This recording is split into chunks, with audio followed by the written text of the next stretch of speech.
ఇటు మిక్సీలో ఆరబెట్టిన ధాన్యం నిల్వల పైన కూడా అంటే మిక్సీ కళ్ళాల్లో నిల్వ ఉంటుంది కాబట్టి అక్కడ ఆరబెట్టి అక్కడ కుప్ప పోసి తర్వాత అరే నీకు అక్కడేషన్ ఏడు ఉన్నదని స్టిక్కర్ ఇస్తావురా రే నీకు అక్కడేషన్ ఏడు ఉన్నదని స్టిక్కర్ ఇస్తావురా అంటే మన మలపుర గ్రామం. నేను సాధారణంగా కూలి పని పోతాను. అంటే ప్రతి వ్యవసాయదారుని అంటే ఆల్మోస్ట్ కూలి పని ప్రతి ఒక్కరికి పోతాను నేను కాబట్టి ప్రతి అందరికీ వ్యవస్థ నాకు తెలుసు కాబట్టి అది వేరు.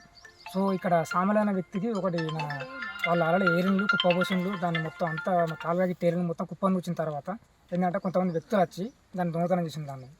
సో అది కరెక్ట్ పద్ధతి కదా. అది దానికి కొంచెం పోలీసుల సహకారం అందించుకొని వాళ్ళని కొంచెం దొరకబట్టి దాన్ని కొంచెం న్యాయం చేయాలని చెప్పి నేను ఫస్ట్ ఆఫ్ ఆల్ మేము దాన్ని కోరుకుంటున్నాను.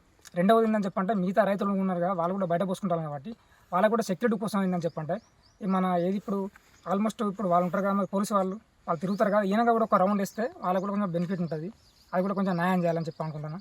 సో ఈ సామెలు కూడా కొంచెం ఏంటంటే కొంచెం దానికి కొంచెం న్యాయం చేస్తే బెటర్ మాకు అది కోరుకున్నాను. ఎందుకంటే ఇంతకన్నా కష్టపడుతున్నాం కాబట్టి దాన్ని మీరు కొంచెం స్టార్టింగ్ నుంచి ఇంతవరకు విత్తనం పెట్టిన కాంచాలి, మందులు పెట్టిన కాంచాలి, ఎరువు మందులు కానీ కూలీలు కానీ ఏరిన కాంచాలి కానీ ఇవన్నీ మొత్తం ఆల్మోస్ట్ 1,000 ఖర్చు మొత్తం లక్షల ఖర్చు అయింది మొత్తానికి. ఇవన్నీ పెట్టిన తర్వాత మొత్తం ఆల్మోస్ట్ మొత్తం కుప్పలు వచ్చిన తర్వాత వాడు ఎత్తుకొని పోతే దానికి ఎవరు ఏం చెప్తారు? దానికి మీరు న్యాయం మీరు పోలీస్ వ్యవస్థ కొంచెం న్యాయం చేస్తేనే వాళ్ళకి బెటర్. అది మేము కోరుకుంటున్నాం అంతే తప్పితే ఏం లేదు. బండ మీద మిర్చిపోయి రాంగ పొంగ ఈ నుంచి వెళ్ళే దారి మాది బాయికాడికి ఎప్పటికి పోతాం వస్తాం. అయితే ఇట్లా చూసే వరకు పోయిందని వాడు ఎడతా అంటే మేము కూడా వచ్చి చూసినాం. మాకు కొద్దిగా సహకారం అందించే ప్రయత్నం చేసి మమ్మల్ని దీన్ని ఎట్లా పోయింది ఏం కథ ఏ విధానంగా అయింది కొద్దిగా మాకు సహకరించి మాకు దీన్ని ఈ రైతులకు న్యాయం చేసే పద్ధతిగా కొద్దిగా మాట్లాడాలని కోరుకుంటాను. నేను రైతును. మలకపేట గ్రామం ఉన్నది.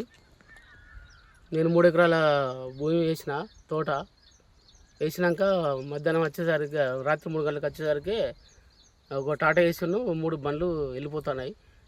డైరెక్ట్ నేను వాళ్ళని ఏం అడగలేదు. అడిగి ఇటుక చూసేసరికి కుప్ప ఖాళీ ఉన్నది, పొక్క తీసున్నది. 4-5 డాగులు ఎత్తుకొని పోయినట్టు నేను అనుమానిస్తాను. ఈ పోలీసు నాకు ఈ నమ్మకం చేసి